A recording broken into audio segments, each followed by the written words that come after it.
Welcome to Starlight Sci-Fi, where the cosmos is a stage for humanity's greatest stories.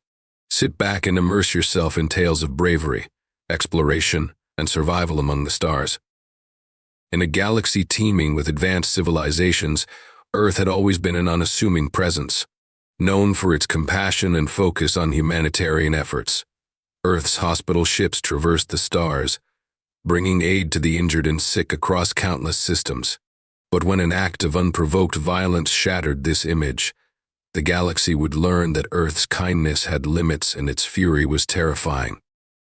The Eos was a marvel of engineering, a symbol of Earth's commitment to peace and compassion in a galaxy riddled with war.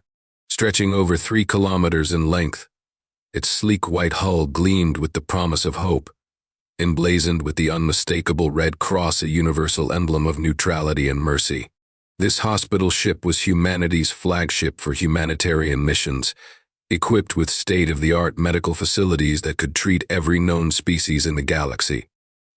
The vessel operated with a crew of 15,000 doctors, nurses, engineers, and humanitarian workers, all united under the Earth Alliance's unwavering mission to heal, not to harm.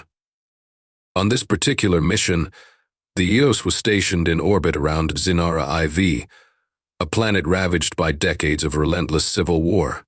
Once a thriving hub of trade and culture, Zinara was now a desolate battleground where bombed-out cities and scorched landscapes stretched as far as the eye could see. The Eos served as a beacon of hope for Zenerans caught in the crossfire, its shuttles ferrying the wounded and dying from the surface to the safety of its advanced trauma bays.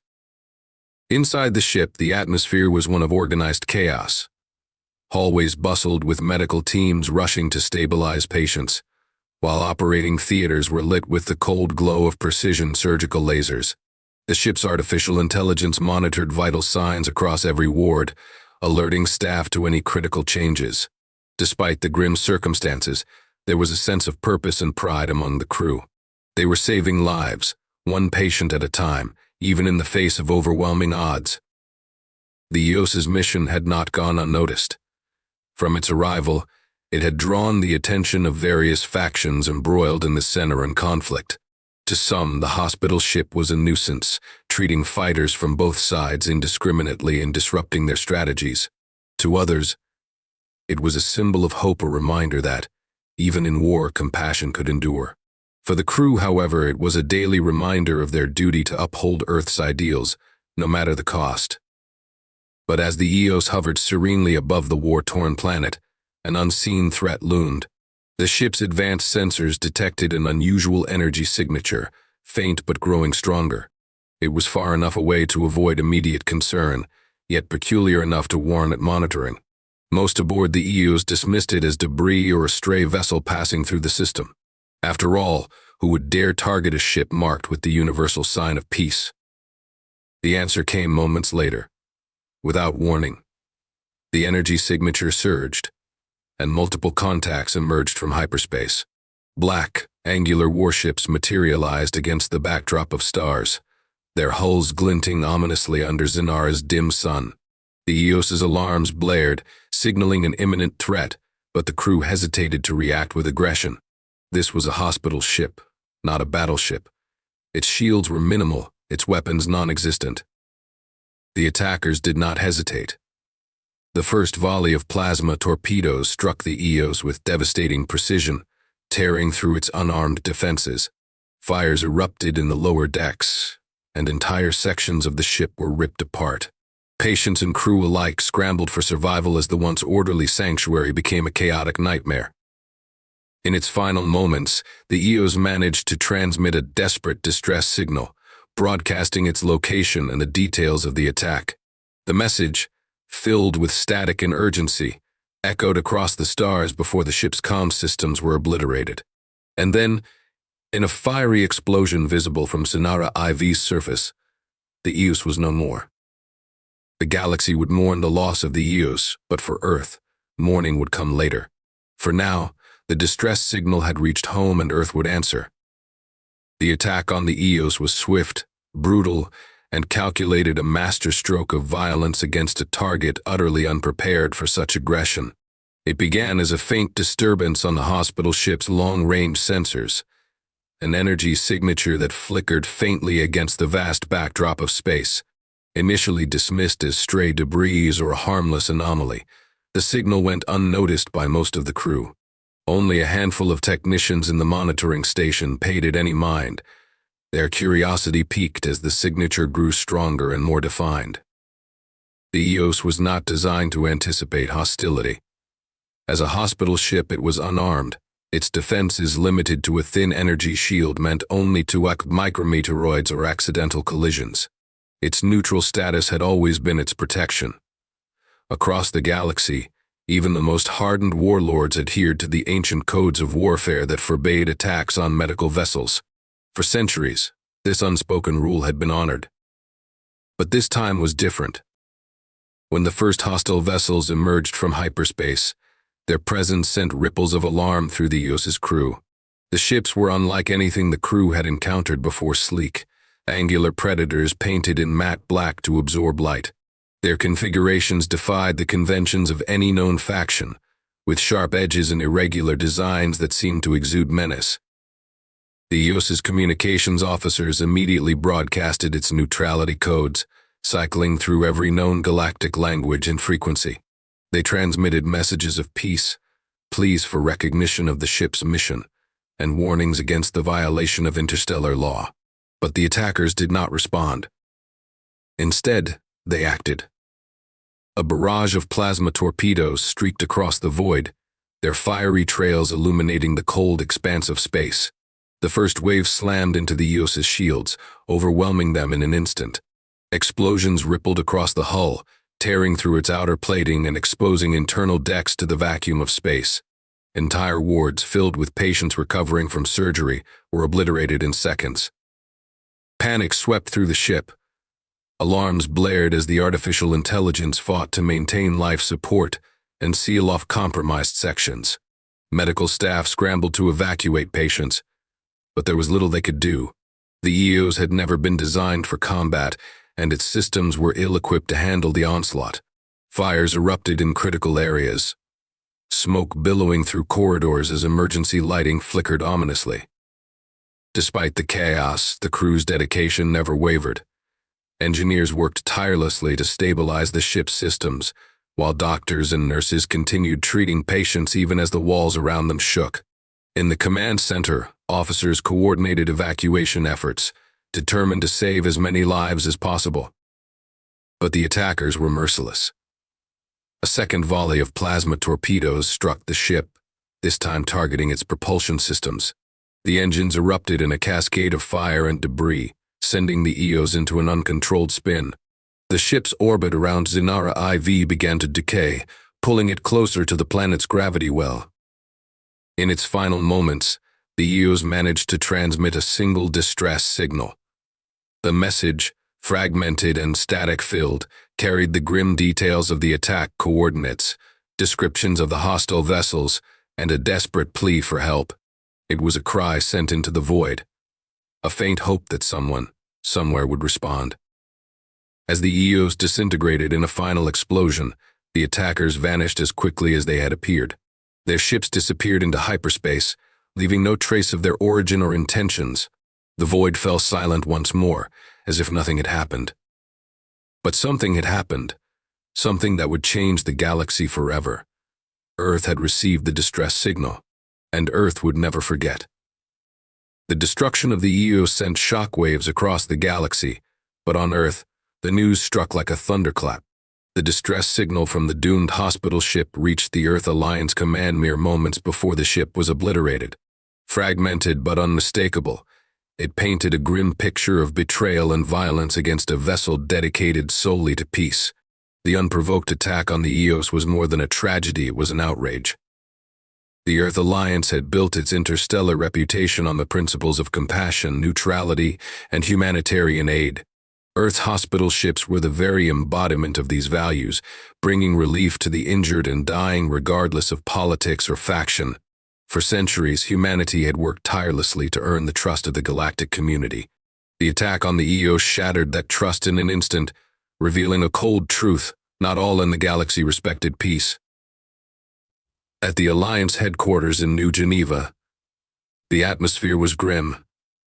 The video feed from Zanara IV had captured the EOS's fiery end, its wreckage scattering across the planet's atmosphere like falling stars. The sight of the ship's destruction, a ship that had saved countless lives, was seared into the minds of every leader and officer in the room.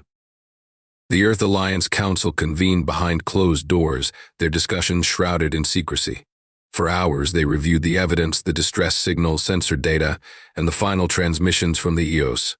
Analysts pieced together the few clues left by the attackers, identifying their ships as belonging to a mercenary group known as the Onyx Marauders, a name whispered in fear across the galaxy.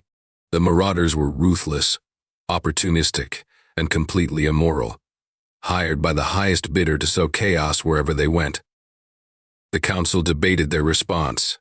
For centuries, Earth had been a beacon of diplomacy, resolving conflicts through negotiation and mediation. Even during times of galactic unrest, Earth had never been an aggressor, but this was different. The attack on the EOS was not just an attack on a ship.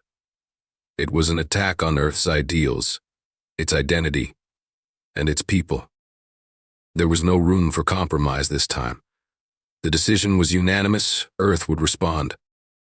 Orders were sent out, swift and precise.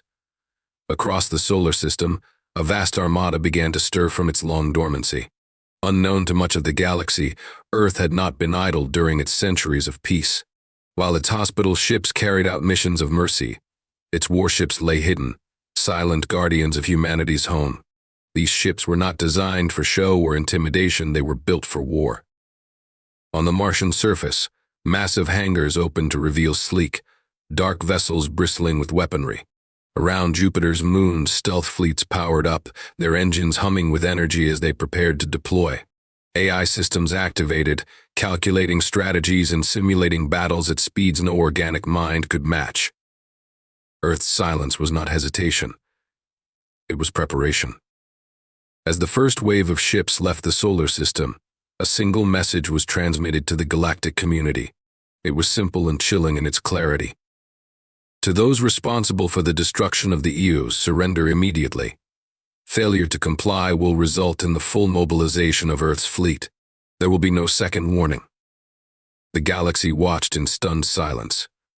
Earth, the healer, had become Earth, the avenger. No one doubted the gravity of the warning, but the question lingered: would the attackers heed it? The Onyx Marauders didn't respond. Perhaps they underestimated Earth, viewing it as soft and unthreatening. Perhaps they believed they could escape. Whatever their reasoning, it would prove to be a fatal mistake. Earth's judgment was coming, and it would not be silent.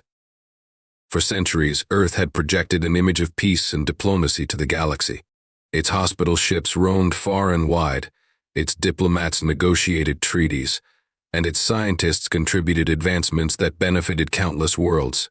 Yet, beneath the surface of this benevolent facade lay a quiet truth, known to only a few Earth had been preparing. The decision to build a war fleet had been made long ago, during humanity's first encounters with the wider galaxy. Early on, Earth had recognized the harsh realities of a universe where power often dictated survival. While its public image centered on compassion, Earth's leaders knew that peace without strength was an illusion. And so, in the shadows of the solar system, the Earth Alliance had constructed its fleet, a secret force of warships hidden across the asteroid belts, beneath the icy crusts of distant moons, and in the vast orbital shipyards of Mars. These vessels, unlike the hospital ships that symbolized Earth's kindness, were instruments of sheer precision and destruction. For decades they had waited in silence, their crews training in secret, their AI systems refining strategies. Now, for the first time, they were called to action. The order to mobilize was transmitted across the solar system, activating Earth's war machine.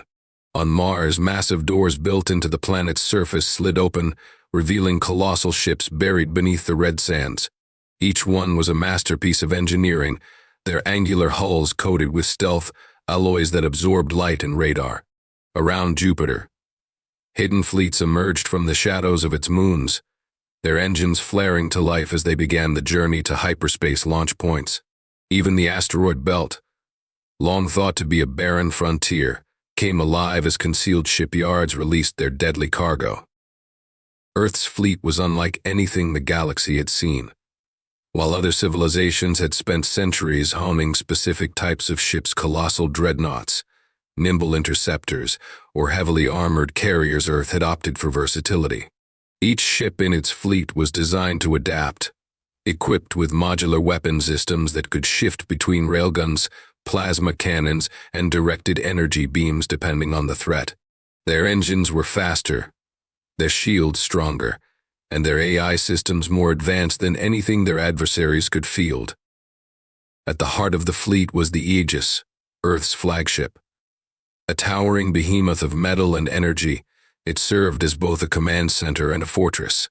Its hull bristled with weaponry capable of targeting fleets or planetary installations, and its interior housed command officers, strategists, and AI cores working in unison. As the Aegis powered up, its systems synchronized with the rest of the fleet, creating a unified network of tactical coordination. The fleet's mission was clear: locate and eliminate the Onyx Marauders, the mercenary group responsible for the EO's attack.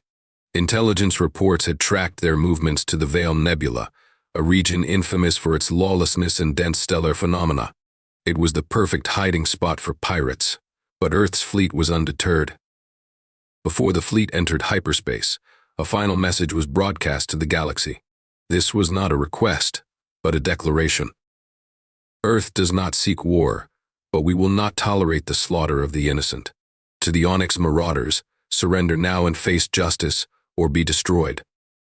The galaxy watched in silence as Earth's fleet vanished into hyperspace. The sight of so many advanced ships, their engines burning brighter than the stars, was both awe-inspiring and terrifying. No one had suspected Earth possessed such power. For the first time, the galaxy saw Earth not as a gentle healer, but as a force to be reckoned with. Behind the compassion and diplomacy, there was a strength forged in quiet resolve. And now, that strength was unleashed. The Onyx Marauders had no idea what was coming. The Veil Nebula was a treacherous expanse of space, shrouded in swirling clouds of ionized gas and unstable gravitational fields. Its vibrant hues of crimson and gold masked a deadly truth. This was a graveyard for countless ships that had dared to venture into its depths unprepared. Navigational systems struggled to maintain accuracy within the dense nebula, and sensor readings were often reduced to static. It was the perfect haven for fugitives, a place where the galaxy's outlaws could vanish into obscurity. The Onyx Marauders had made the Veil their stronghold. Hidden among the nebula's chaotic storms and jagged asteroid fields, their fleet lurked in darkened pockets of space. They were confident in their security, believing that no force, least of all one from Earth, would dare to hunt them down in such a hostile environment. The destruction of the Eos was a calculated message, one meant to demonstrate their power and impunity. But they had underestimated Earth. As the Earth fleet entered the Veil, their ships adjusted seamlessly to the hostile conditions. Advanced AI systems, developed in secrecy over decades, adapted to the nebula's interference, recalibrating sensors and navigation in real time. Ships deployed drones equipped with specialized scanning equipment, mapping the region with a precision no other faction could achieve.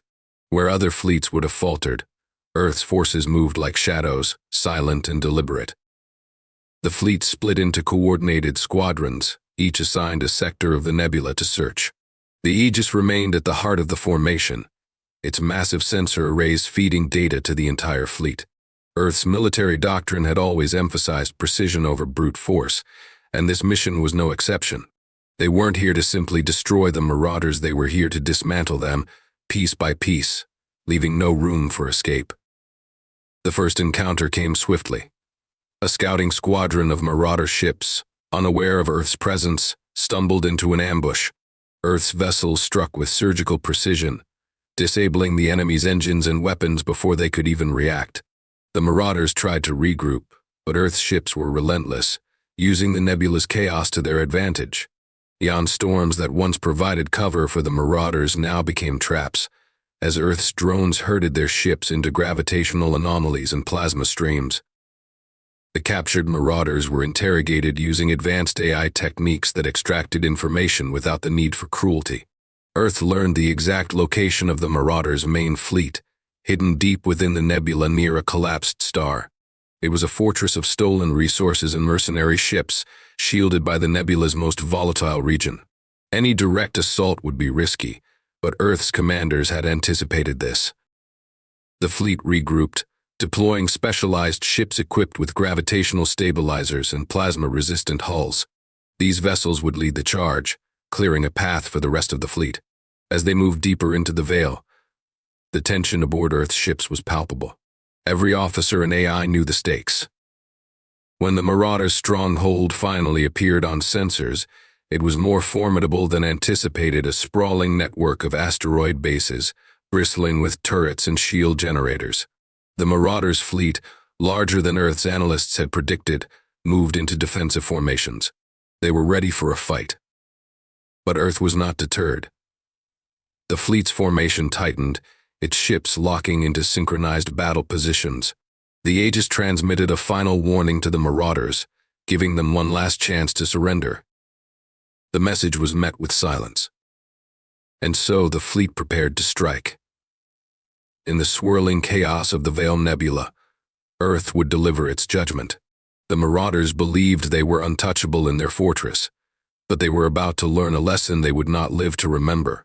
Earth had come not just to avenge the Eos, but to ensure that such an atrocity could never happen again. The storm was about to break. The Marauders' stronghold loomed ahead, a sprawling fortress built into a web of asteroids, pulsating with stolen energy and bristling with makeshift weaponry. The stronghold had been designed to be impregnable, hidden deep within the Veil Nebula's most volatile region. The thick clouds of ionized gas, gravitational anomalies, and plasma storms created a natural defense, one the Marauders had relied upon for years. They believed no force in the galaxy would risk navigating the chaos to challenge them. They were wrong.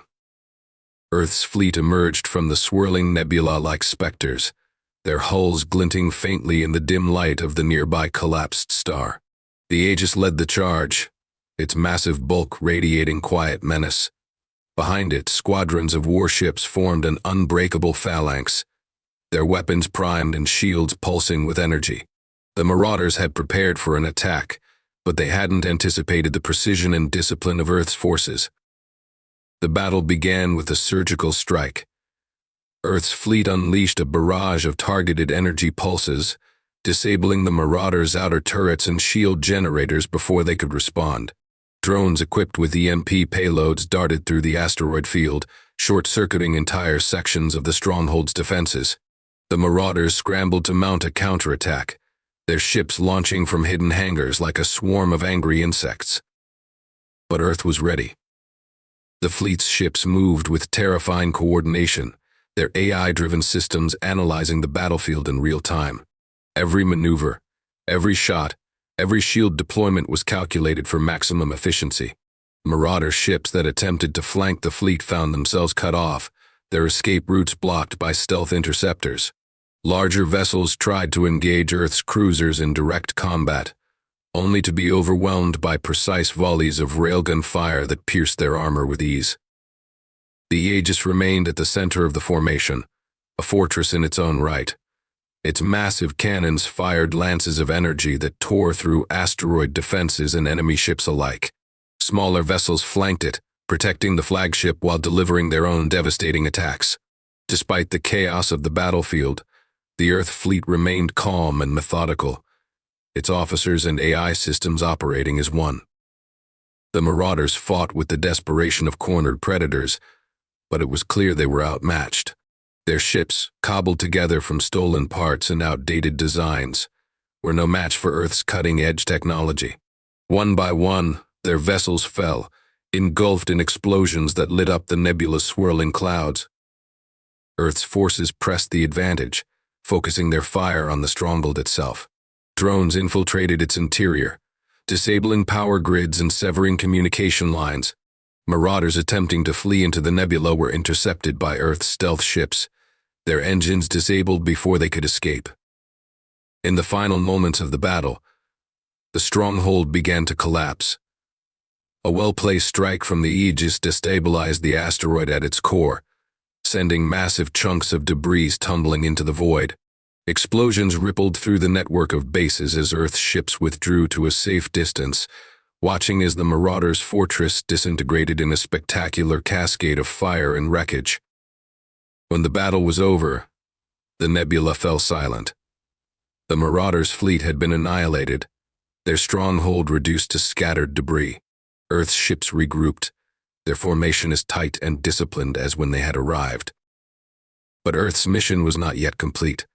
As the fleet swept through the remains of the stronghold, recovery teams began their work. Survivors were captured and taken aboard Earth's ships, where they would face justice. Data cores and logs were salvaged from the wreckage, providing critical intelligence on the Marauders' operations and their connections to other factions. The message was clear. Earth's compassion had limits. The galaxy's outlaws and warlords had long viewed Earth as a distant, peaceful world, uninterested in conflict.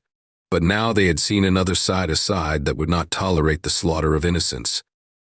The battle in the Veil Nebula was over, but its impact would ripple across the galaxy. Earth had not just avenged the Eos, it had sent a warning to all who would dare to harm the innocent. The healer had become the avenger, and the galaxy would never see Earth the same way again. The fleet turned and began its journey home, leaving behind only silence and the wreckage of those who had underestimated Earth's resolve. The aftermath of the battle in the Veil Nebula reverberated across the galaxy. News of Earth's decisive victory over the Onyx Marauders spread with the speed of light, carried by encrypted transmissions, eyewitness accounts, and the eerie silence of the once feared mercenary fleet. In countless star systems, governments, corporations, and rogue factions alike paused to reconsider their perceptions of Earth. For centuries, Earth had been seen as a benevolent yet passive member of the galactic community. Its hospital ships brought aid to war-torn planets, and its diplomats brokered fragile truces. But now, the galaxy had witnessed a different side of Earth, a force of discipline, precision, and unrelenting power. The attack on the Eos had awakened something that no one, not even Earth's closest allies, had anticipated. Back on Earth, the homeworld buzzed with a mix of emotions. The loss of the Eos and its crew had left an indelible scar on humanity's collective psyche. Memorials were held across cities and colonies, with millions gathering to honor the lives lost in service of peace. Yet alongside the grief was a palpable sense of resolve. The people of Earth knew they had acted not out of vengeance, but out of necessity. The fleet's return to the solar system was met with a hero's welcome.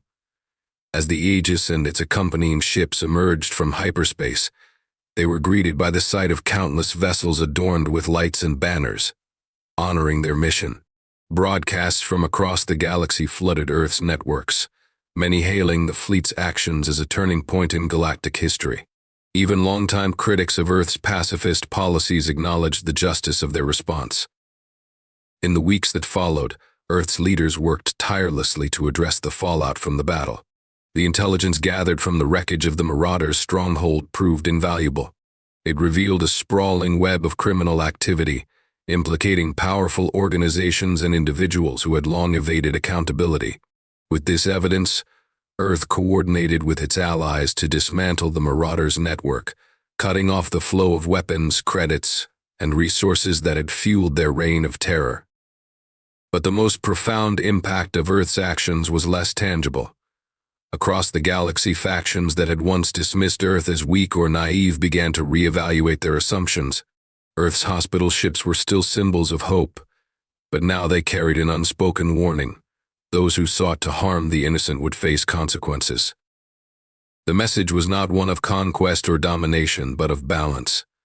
Earth had no interest in expanding its territory or imposing its will on others.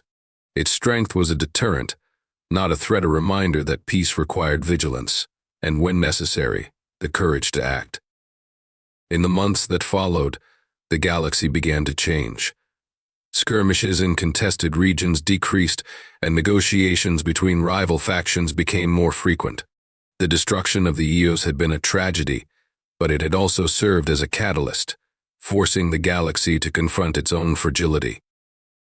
For the survivors of the Eos, their legacy became a symbol of Earth's unyielding resolve. Their names were etched into the Hall of Honor in New Geneva, alongside a plaque that bore a simple inscription: "In service to peace, we find our strength." And so, Earth continued its journey through the stars, its hospital ships once again spreading hope and healing to those in need. But now, the galaxy looked upon those ships with a newfound respect, because behind their gentle presence lay a fleet that had proven, beyond doubt, that Earth was not to be underestimated. The attack on the Eos had unleashed a storm, but it had also forged a stronger, more unified Earth.